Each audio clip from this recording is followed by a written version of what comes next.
आज हमारे वित्त मंत्री जगदीश देवड़ा ने 4,38,000 करोड़ का एक ऐतिहासिक बजट पेश किया। मैं समझता हूँ कि अब तक का सबसे बड़ा बजट हमारे मुख्यमंत्री जी के मार्गदर्शन में ये वित्त मंत्री ने पेश किया। इस बजट के कारण मध्य प्रदेश की सरकार की आर्थिक नीतियों के कारण जो पिछले वर्ष प्रति व्यक्ति आय 1,41,000 रुपये थी, वो बढ़ के 1,69,000 रुपये, यानी लगभग 19% की वृद्धि आम नागरिक की आय में हुई है। मैं समझता हूँ कि सरकार की एक बड़ी उपलब्धि है। सरकार ने इस बजट में चाहे गरीब की बात करें, चाहे युवा की बात करें, चाहे अन्नदाता की बात करें, चाहे महिलाओं की बात करें, उनके सशक्तिकरण के लिए भरपूर राशि का प्रावधान किया। कृषि क्षेत्र में पिछली बार जो हमारे सरकार ने जो सोयाबीन और बाकी चीज़ों को सपोर्ट किया वो तो बात है ही है, लेकिन अभी गौशालाओं के लिए या सोलर पंप के लिए सरकार लगभग 1 लाख सोलर पंप हमारे किसानों को मिले, उसकी सरकार ने तैयारी की है। लगभग सरकार 1 लाख हेक्टेयर में प्राकृतिक खेती हो, इसकी तैयारी कर रही है। फसल बीमा के लिए भी सरकार ने 1,300 करोड़ रुपए का प्रावधान किया।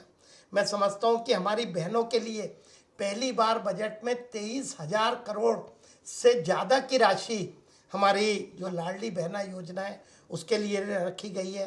कामकाजी महिलाओं के लिए 5700 वुमेन हॉस्टल, मैं समझता हूँ कि महिलाओं की सुरक्षा और हमारी बहनें आत्मनिर्भर बने, उसकी दिशा में एक बड़ा कदम सरकार उठाने जा रही है। हमारी महिलाओं की पेंशन और बाकी चीज़ों में सरकार ने काफ़ी बड़े काम किए।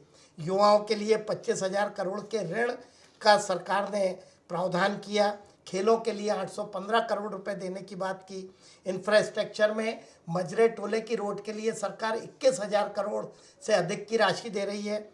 294 हमारे एजुकेशन में संदीपनी विद्यालय जो आने वाले समय में शिक्षा के उसमें मील का पत्थर साबित होंगे। मध्य प्रदेश शिक्षा के मामले में इन विद्यालयों के माध्यम से सबसे आगे जाएगा, उसकी तैयारी सरकार ने की है। मैं समझता हूँ कि आर्थिक उपलब्धताएं सरकार की काफ़ी है। हमारे गुबक्कड़ वर्ग के लिए और बाकी के लिए भी सरकार ने बड़े काम किए।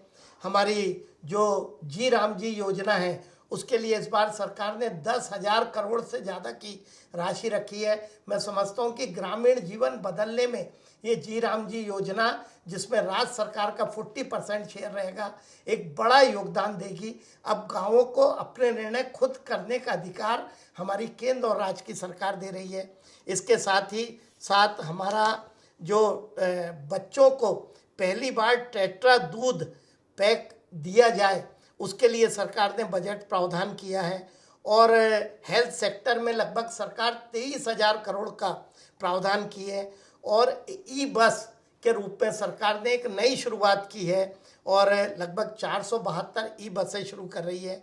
मैं समझता हूँ कि एक बड़ा काम जो सिंहस्थ 2028 का आने वाला है, 13,000 करोड़ का प्रावधान कि विकास ही हमारी विरासत है, इसको सरकार ने चरितार्थ किया।